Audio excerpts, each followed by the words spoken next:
So find a seat quickly. Okay, today we move on to a new topic. And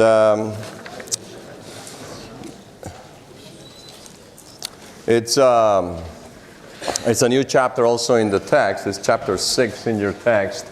And it's the chapter that deals with differential analysis. So what we were doing for the last week or so was study fluid mechanics from the so-called control volume approach. And if you recall, what we did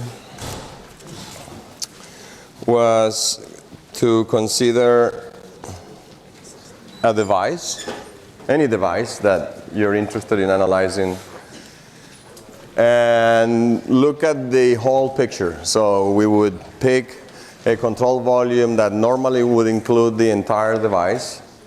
So if this is a turbine, for example, I have indicated a dashed line around the inside of the walls of this turbine, and then we're just analyzing what happens in this control volume, particularly what comes in, what comes out, and also if there are any changes inside in time. And that's a transient term. So we did that using the Reynolds transport theorem. So the Reynolds transport theorem, when applied to the equation to conservation of mass, so the principle of conservation of mass, Newton's second law, and then the first law of thermodynamics, gave us three tools to look at a fluid mechanics problem in a global sense. So now we actually move to the other end of the size spectrum. So suppose that a fluid element enters this turbine from the top, where the inlet is, and it will do whatever it needs to do inside that turbine. It will find its path. If it has to, do some work by pushing the blades of the turbine to make it produce work, and then eventually it will come out. But it is certainly you can pick any fluid particle and follow it. If you could track it in time, see what it is doing. So that's essentially what we're doing with the differential approach. So take a fluid element in a Lagrangian sense. So this is a controlled mass of infinitesimal size, and follow it in time as it goes through a device or any other fluid mechanical problem.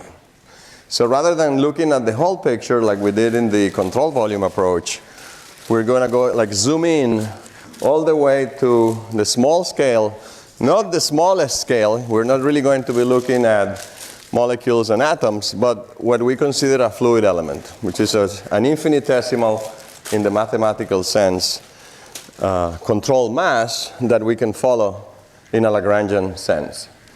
And so when we look at the fluid in this way, we're following what is called the differential approach.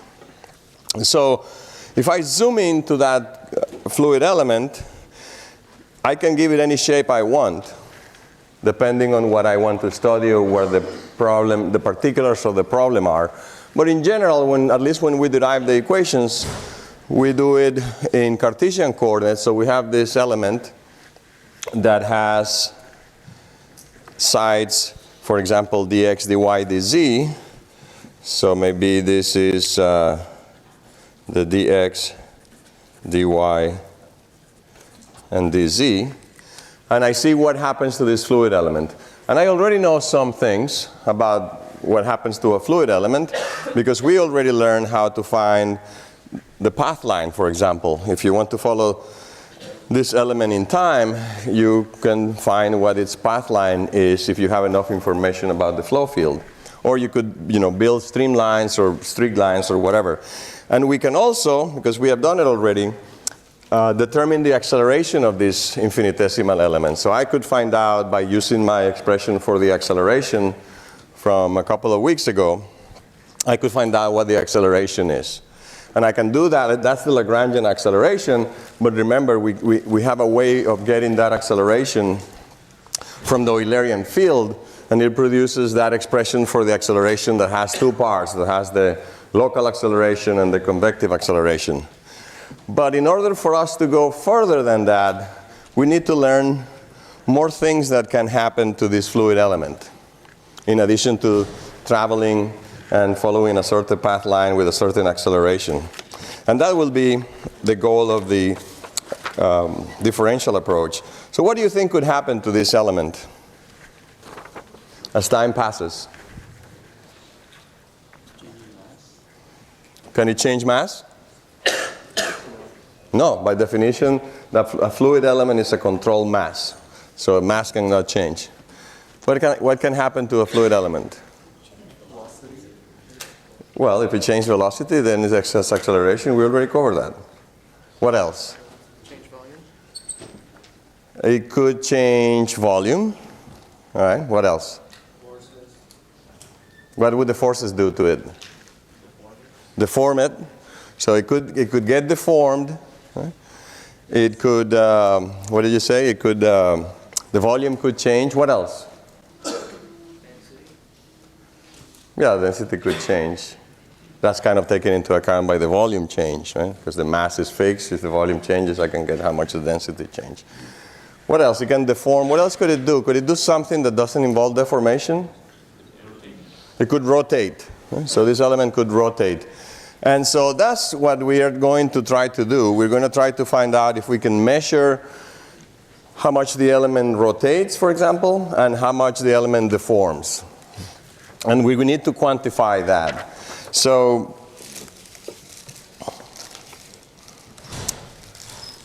suppose we look at the details of this. Because we're going to need to recall some things from mathematics. I prepared actually a couple of pages here with a summary of some things that we need to remember from math, in case you don't.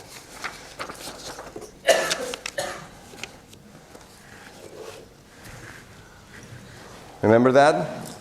What is a Taylor series? It's a series that represents a function. What's particular about this series? It involves derivatives. What else? After the first or second term, They get smaller and smaller.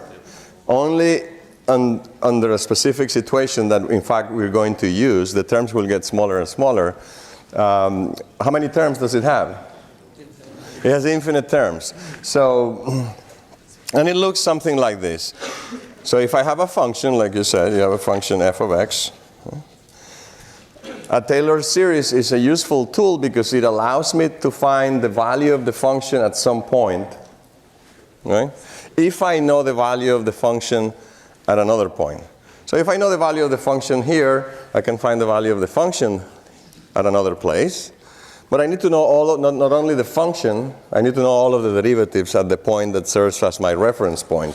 So it looks like this, you will recall. So suppose that I have a simple schematic of this function. Say here I'm plotting f of x, and here is x. And I happen to know the value of the function at some x, some given x.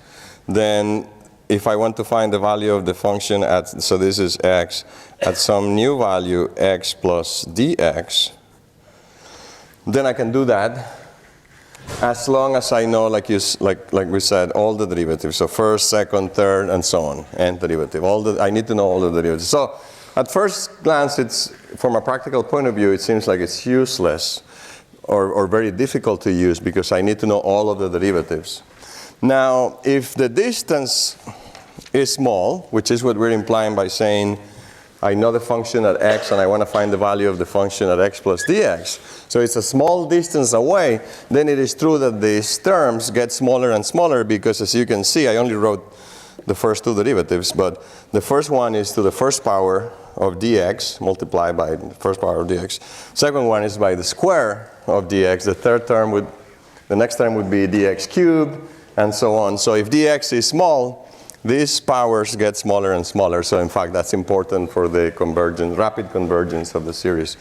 So that's what a Taylor series is. And again, these are the first three terms, the value of the function at the known place, the first derivative also evaluated at x at the known place times dx, 1/2 second derivative also evaluated at x, and so on.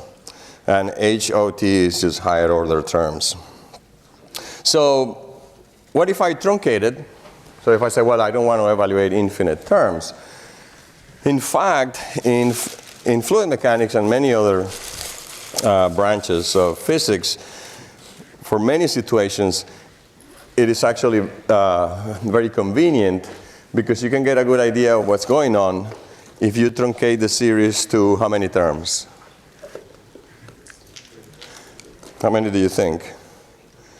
No, not 3. But actually 2, right? So I have, if I want to know the value of the function at x plus dx, I know the value at x, I evaluate the first derivative of x, multiply times dx, and truncate it there. So I don't evaluate any more terms. Of course, that's why I put an approximate there. This is no longer equal, but it's approximate.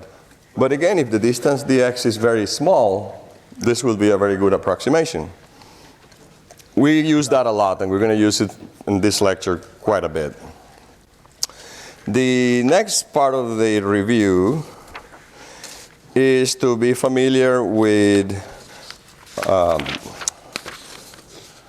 vector operations involving del, right? Your del operator. We have already seen some of those, but I want to touch upon those again, as well as new ones. So this operator, del, which in Cartesian would involve partial with respect to x, partial with respect to y, and partial with respect to z. There are 3 types of operations that we need to be very familiar with. The gradient we have looked at already from the very beginning of the class, because we looked at pressure forces, and that required that we use the pressure gradient. So P is a function. What type of a function is P? Let's say that P is a function of everything that it can possibly change with as far as coordinates, right? But what type of a function is it? It's a scalar. It's a scalar function, right? So it's just a function that has a value, a unique value, at any point and any given time. It can change in time, and it can change from point to point. But if I apply the gradient operator to this scalar function, then I get these 3 terms. Again, not new to you. The partial, or the pressure with respect to x, that's a component in I direction, corresponding component in j, and another one in k. So the result, what kind of a quantity is the gradient of p? Is now a vector. So even though I started with a scalar function, this quantity, gradient of pressure, which is another function, also of x, y, z, and t, is a new function, is now a vector function. So, because it has components in each direction. Actually, it has 3 components. The next one that we see a lot in fluids is the divergence. So divergence, again, using the del operator, but now you put a dot in between the del and the function that you're applying it to. Here I am applying the divergence to velocity, right? And velocity is a function again of x, y, z, and t. But velocity itself is a vector function, right? Because velocity has components u of x, y, z, t in I, plus lowercase v, x, y, z, t in j, plus, I won't write it, but the other one in k, right? The w in k. So velocity is a vector, has 3 components, but if I take the divergence of it, then this is what we get. So we get the partial of u with respect to x, plus the partial of v with respect to y, plus the partial of w with respect to z. So we're taking each of the components of the vector, u, v, and w, which I didn't write. And we're taking the derivative of the first one with respect to x, which is the direction of u. The second one with respect to y, which happens to be the direction of v. And the third one with respect to z, the w. So we form these three derivatives, du dx, dv dy, dw dz, and we add them up. So we come up with what? A scalar, right? So this is a scalar. So this function, the divergence of v, is a new function, is a scalar function. We apply the divergence to a vector function, but the result is a scalar. So you can see how you can go from a scalar function to a vector function, or from a vector function to a scalar function, depending on the operation. And then the last one for us is the curl. So now you write it del cross v. And the curl is a little bit more complicated than the first two. It gives you what kind of a function? A vector again. So, and of course the original function v is a vector function. So I take the curl of a vector and I get a new vector function. And the new vector function happens to have those components. So it gets a little more complicated, more calculations to do, because for each component you actually have to compute two derivatives, subtract them, and then that's one, and then the next one, and the next one. So, and that's the curl. So this will show up a lot over the next several lectures. Does anybody have a question, anything about this? This is crucial that you understand it, which is why, of course, you have to have that math class before this one. But any questions? No questions? Okay, so that's the short math review.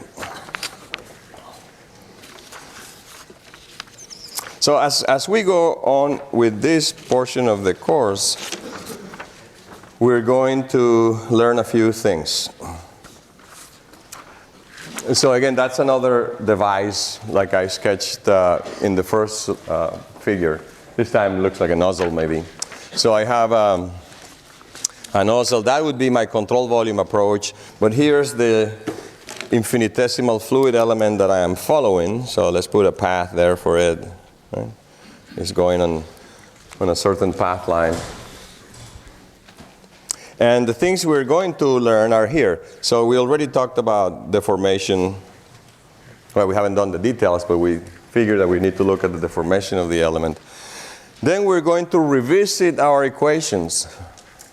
Remember, with control volume approach, we did conservation of mass, Newton's second law, and energy. We're going to do those again. Mass, momentum, of course, is Newton's second law. Energy, but we're also going to learn about the stream function, which is part of mass conservation, so we'll do that as part of the mass discussion. In fact, we'll do that today. Once we have that all figured out, then we're going to look at two types of flows, the so-called potential flows or irrotational flows, and the most important, perhaps, the viscous flows. And this is, in fact, the rest of the course. So how many weeks do we have left? 4? This is essentially the next 4 weeks. A little bit, maybe less than a week or so per topic. Okay, so first things first. So let's look at the deformation. We said that as this element moves about, it will possibly deform. So how will I measure that deformation? Remember, it's an infinitesimal element. So it's very small, but we're zooming in, blowing it up so we can see things better. And so, again, the choice of the shape of the element is ours. We decide what shape we want to look at. since we solve most problems in Cartesian coordinates, then that's why I choose an element of sides dx, dy, dz. But there are other problems in which the element that you look at maybe has a different shape. Maybe if you need to do something in cylindrical coordinates or something else, or some arbitrary coordinates, you might look at some other shape. So here is a schematic. This is perhaps the original shape that it has at some time that I pick. I pick some time t, and I say, well, now I have an element that looks like this, but it's going to deform.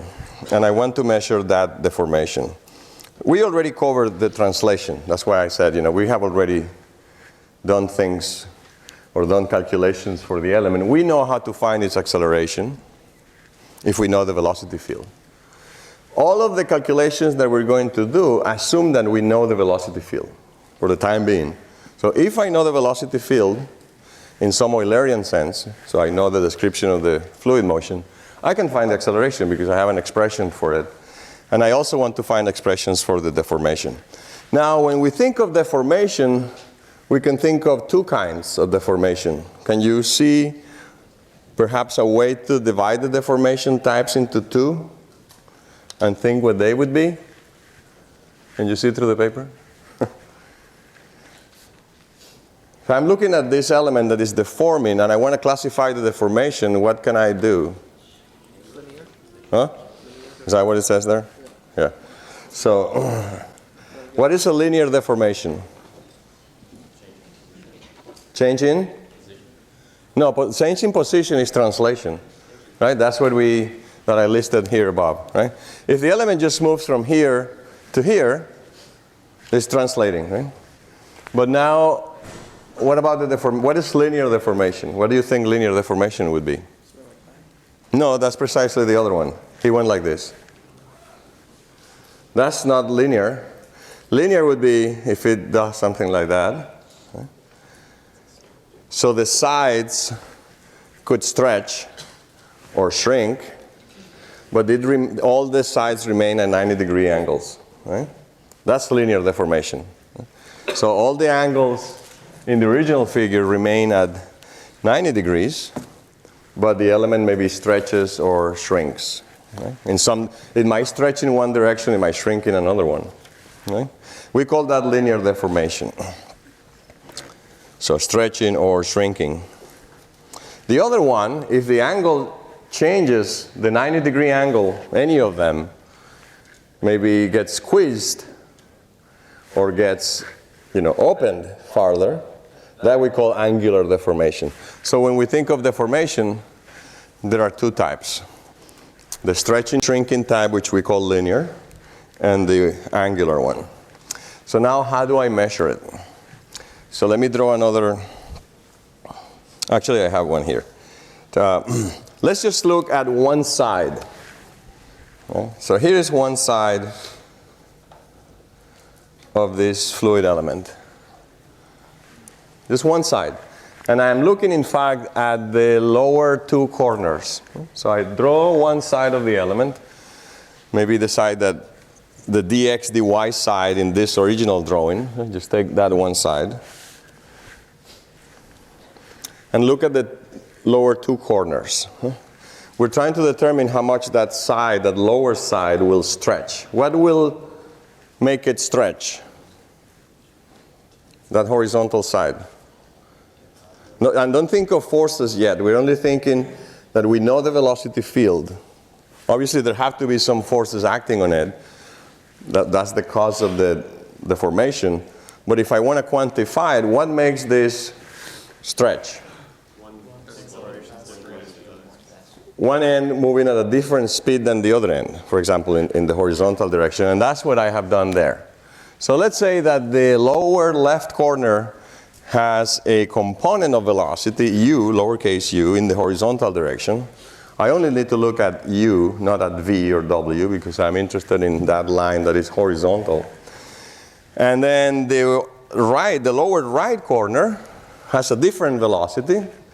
And how can I find that velocity? Well, that's what I use the Taylor series for. So there is my Taylor series. Remember, I'm truncating it to the first two terms. So I'm not even going to think about the other terms.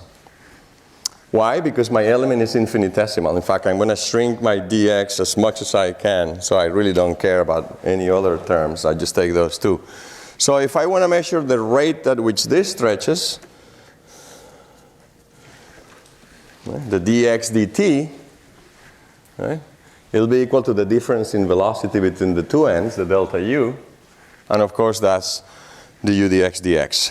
I still have plus dot, dot, dot, because just to keep in mind that there are more terms that I am truncating, that I'm leaving out.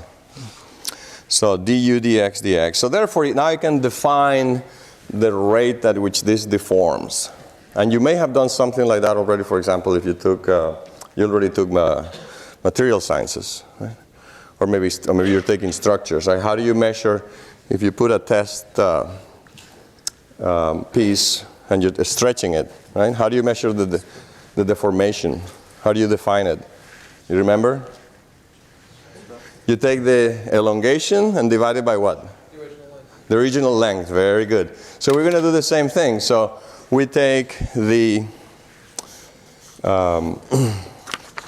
dx dt, which is the elongation, the rate, the difference between solid mechanics, or one difference between solid mechanics and fluid mechanics. In solids, you take the piece and you stretch it, and you don't really, in many situations, you don't care about the rate. You just want to know the final size. So you say delta x over x defines the deformation.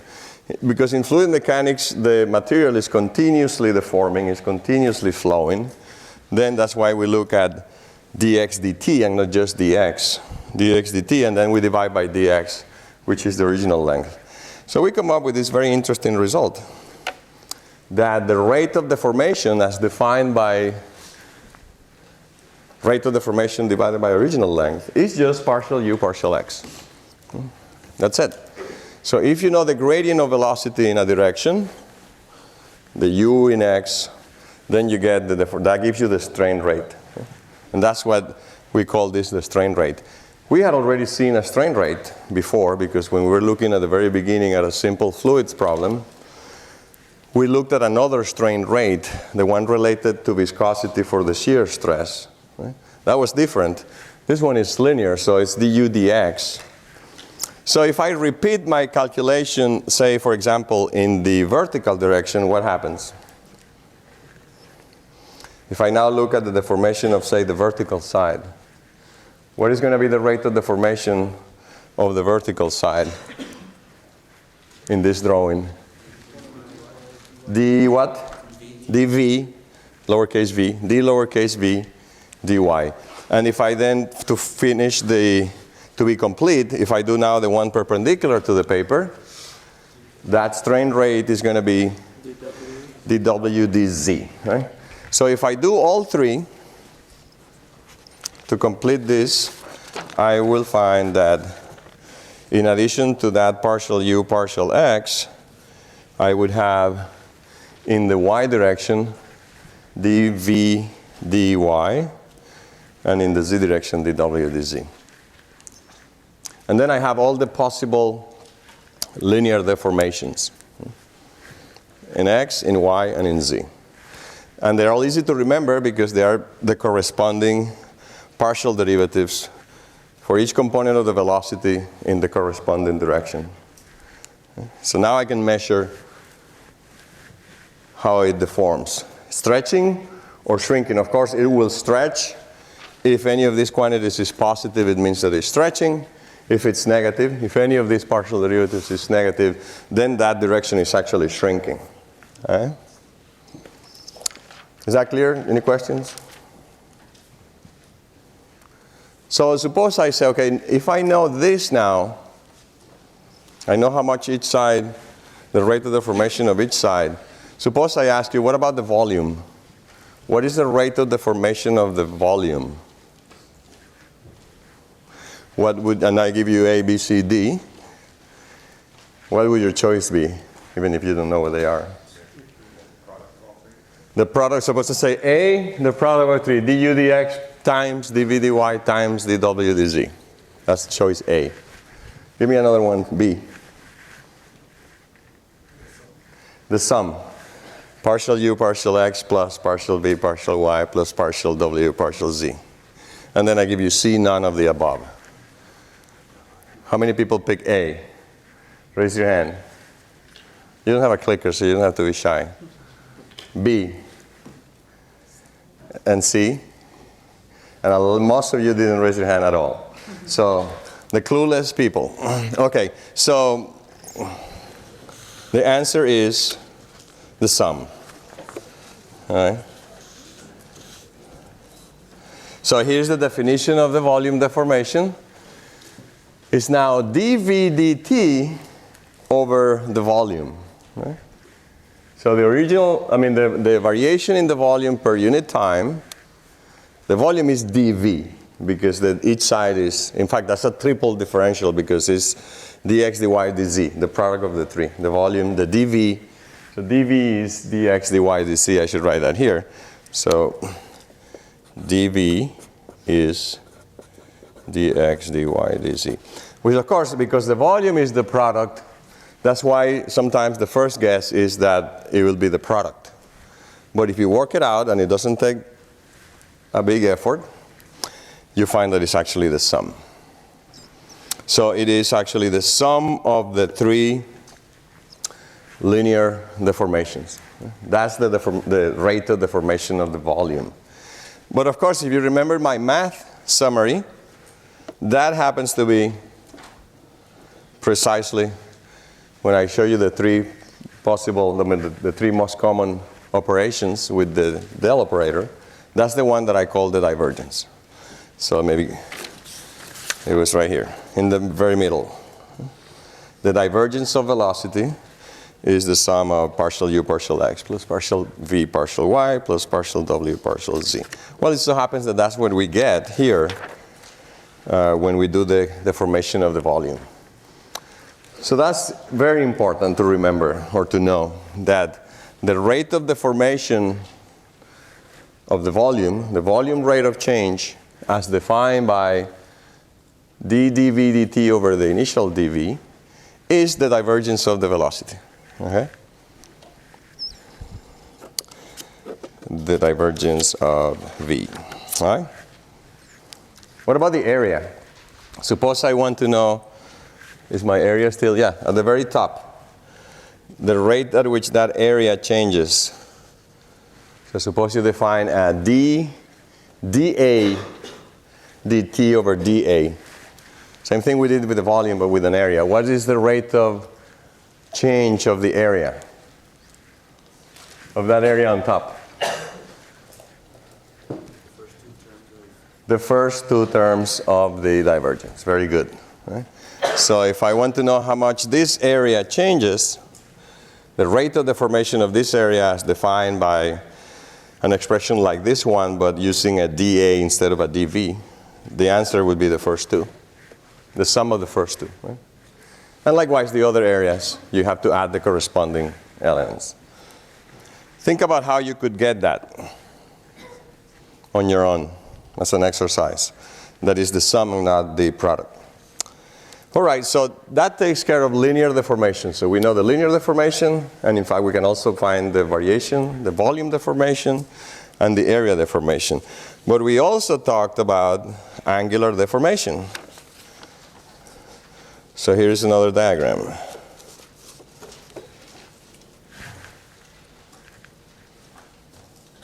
So there is my original shape. And again, it's sufficient for us to start by looking at just one side and then extrapolating the result to the other sides. So I want to measure the angular deformation of this element. All right?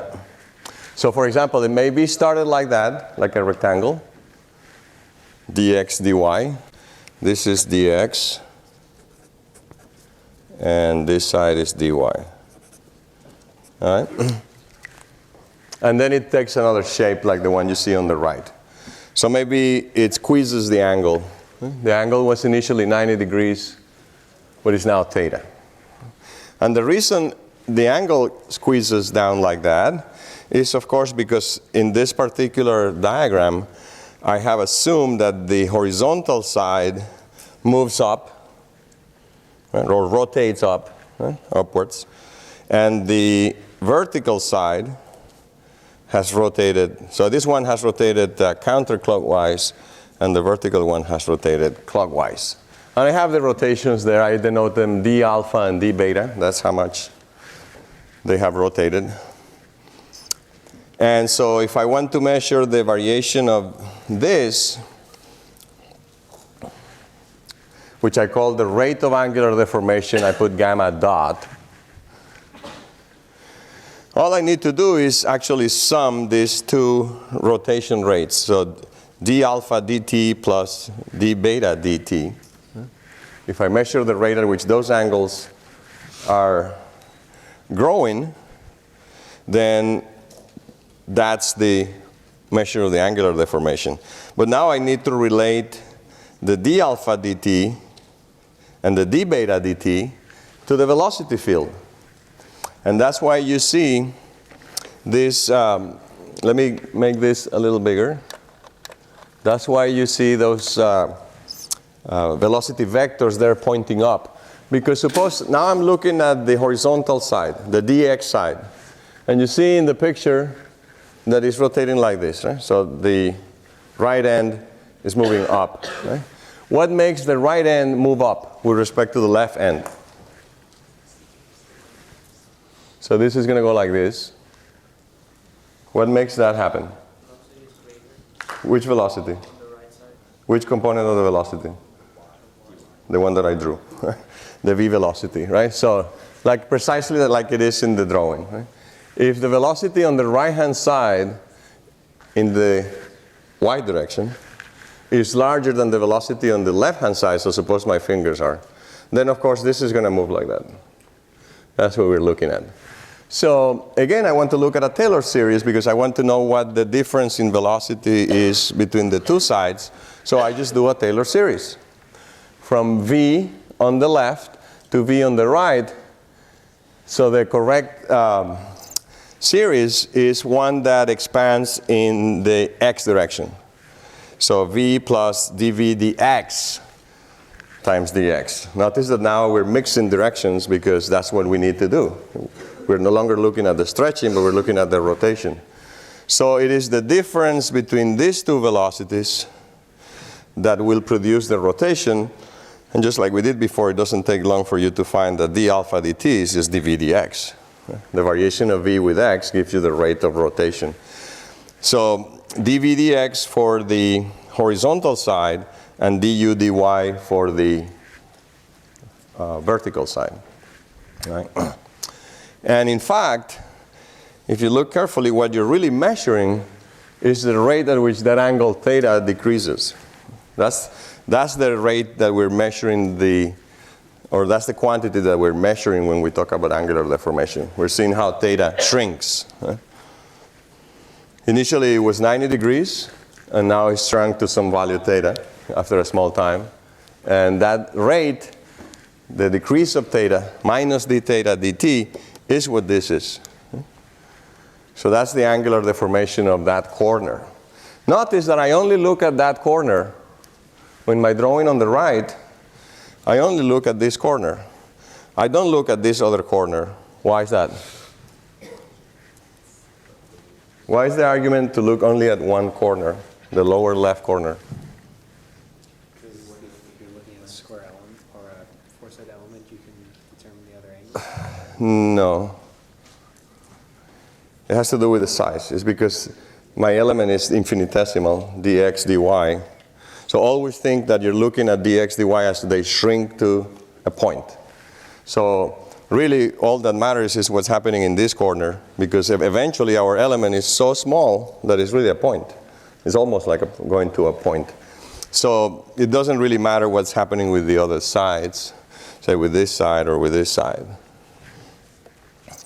So that's the angular deformation. And there's one thing left to look at, which is what? We looked at the linear deformation, the angular deformation. What's left? The rotation, right? So, in fact, let me use the same, where is that? Oh, here. Let's look at the same diagram. Actually, let me actually draw another one. Again, looking only at one corner, that's all you need to look at. So here is the lower left corner, right? The x dy. The way we measure the rotation is we look at the bisector, right? So draw the bisector to this angle. So split this angle right in half, right? That's the bisector line. And see if that line rotates. Okay, so we will define the rotation by the rotation of this line as the element deforms. It gets complicated because the element can deform at the same time as it is rotating. But we want to filter out the deformation and just look at the rotation. So even if these angles are shrinking like I have them here in my drawing, right? So I'm measuring the deformation.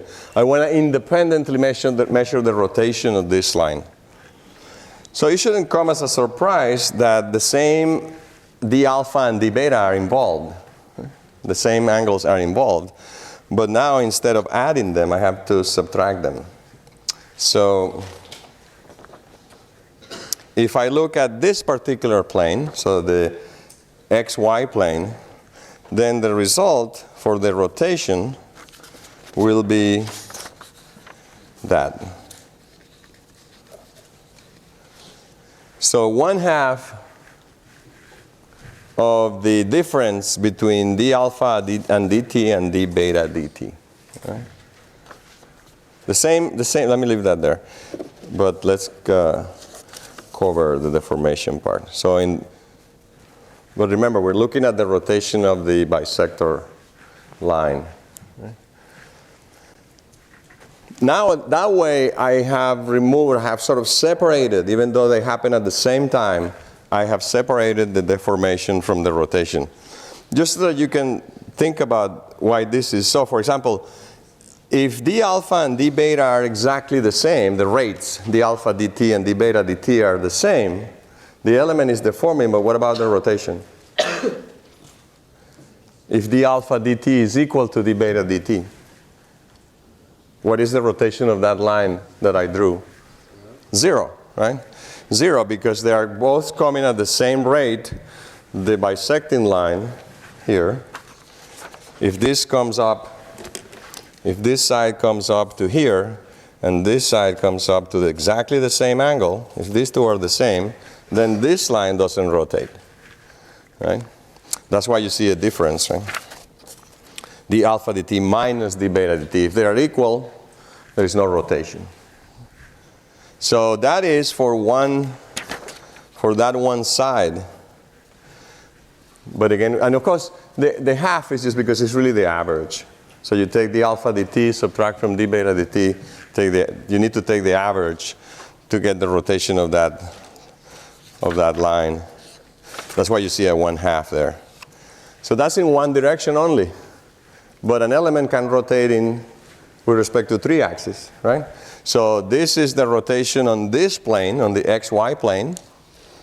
But it can also rotate on the yz plane, and it can also rotate on the xz plane. But you obtain them exactly the same way. Right? So don't really worry too much about memorizing all these equations and with all these derivatives and so on. You will only memorize them if you keep studying fluid mechanics and use them a lot. It's more important that you understand how they come about. Right? So that's our 3 rotation rates. So now we have the linear deformation of each side, the rate of linear deformation of each side, the rate of deformation of the volume or the change of volume, the rate of deformation of any area if we want, and we have the rotation. We can measure the rotation. So now we can quantify, if we know the velocity field, know that everything depends on the velocity components, u, v, and w. So if you know those, you can do all these calculations. You can find out anything that could happen to a fluid element. Okay, so the rotation is particularly important in fluid mechanics. Whether a fluid element is rotating or not is a very important aspect of fluid mechanics. And it has to do, in fact, with what I showed you here when we looked at these topics that are left in the course. Right? You can see I wrote potential flow, and then in parentheses I wrote irrotational flow, because that's precisely what a potential flow is. A potential flow is what we call a fluid motion in which the elements don't rotate. So if there is no rotation in the elements, then that's called an irrotational flow.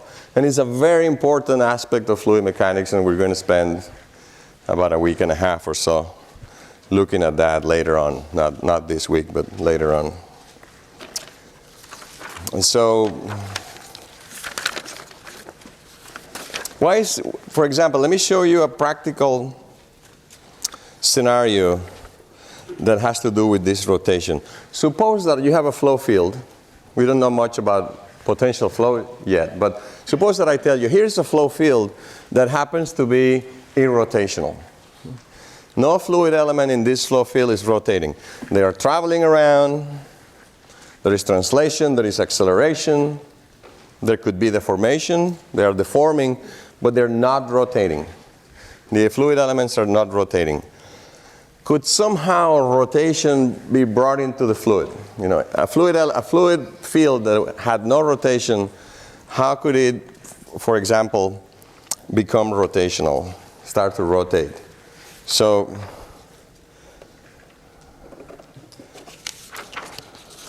here's this topic. Let me cover this so I don't reveal too much yet. All right.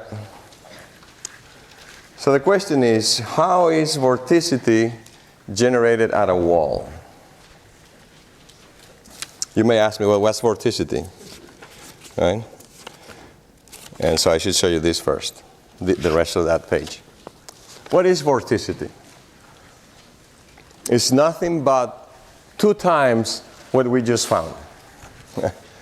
Okay, so when we defined the rotation, we came up with these 3 expressions for the components of the rotation. Remember, that was the rotation of that line, the bisecting line, on each plane. If I just take that rotation, those components, and multiply them times 2, I get what is called vorticity. You might argue, well, what's the 2 for? You might say, well, just to get rid of the 1/2. And that's a valid argument. Right? You multiply times 2, you get rid of the 1/2. But more important than that, than the getting rid of the half, by doing the multiplication by 2, what we get is the curl, which was the third of my operators involving del at the beginning. So here is the curl. I gave you the components of the curl earlier. I said, well, they just happen to be that, and they are that, right?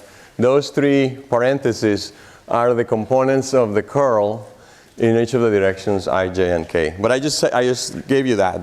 Because that's just mathematics. There's nothing to do with fluids. It's just a mathematical operation called curl to a vector function v. Any vector function v yields this. Well, and it so happens that that's what we have here, except for the 1/2. So if we get rid of the 1/2 by multiplying times 2, then what we have is that this quantity called vorticity happens to be the curl of the velocity. So, and vorticity is twice the angular velocity. So that's what you need to keep in mind. We calculated the angular velocity. You multiply it times 2, we call it vorticity, and that happens to be the curl. Okay, so the question is now, going back to this, how can vorticity be generated at a wall? So here is my flow, which is very simple. Suppose I have a flow that comes from left to right and is uniform. What are the fluid elements doing in this flow field? And I drew one there. There is a little element there that I drew like a square. What is going to happen to that element? It's going to translate from left to right. Anything else? It might deform? Tell me how it could deform in such a simple uniform flow. The flow is always the same. It's just going from left to right, give it a value of speed, 1 meter per second. Everywhere is 1 meter per second. So the Eulerian description of the velocity field is the velocity is 1 meter per second from left to right. At all times, at all positions. Can it deform? Can it deform? No, it can't. Right? It will only translate from left to right. Everywhere the velocity is 1 meter per second. So in 1 second it'll move 1 meter. All 4 coordinates will move 1 meter, and so on. Can it rotate? There's no way it can rotate. If all 4 coordinates of this element are moving to the right at 1 meter per second, this corner, this corner, this corner, this corner, all you're going to do is move those coordinates 1 meter to the right in 1 second. Suppose that now the fluid encounters a wall. Encounters a wall. So all of a sudden the fluid is coming and it sees a wall right there. The wall is lined up with the flow. Okay? But the flow encounters this wall. What happens? We remember, well, there's no slip condition, so the fluid that is immediately touching the wall will have to come to a stop, right? No, it cannot move. So what about the fluid above the wall? It will keep on moving. So if I draw a velocity profile, it might look like this. Right? Now it has to be 0 at the wall, and then as you go far away, you might still go back to the 1 meter per second as you go far enough. Now think about the fluid element that is near the wall. I drew it right there. So there is my no slip condition. There is my exaggerated fluid element because it's not it is infinitesimal, but I'm drawing it very big. The bottom of the fluid element, the bottom side, is stuck to the wall or moving very slowly if it's a little bit above the wall. The top of the fluid element moves faster. Right? So I argue that rotation now enters the flow field. The formation, of course, enters too, but I'm particularly interested in the rotation. So that's how rotation or vorticity can come into a flow field. And if the curl of the velocity field is 0, does that mean it's irrotation? if the curl is 0, it's irrotational.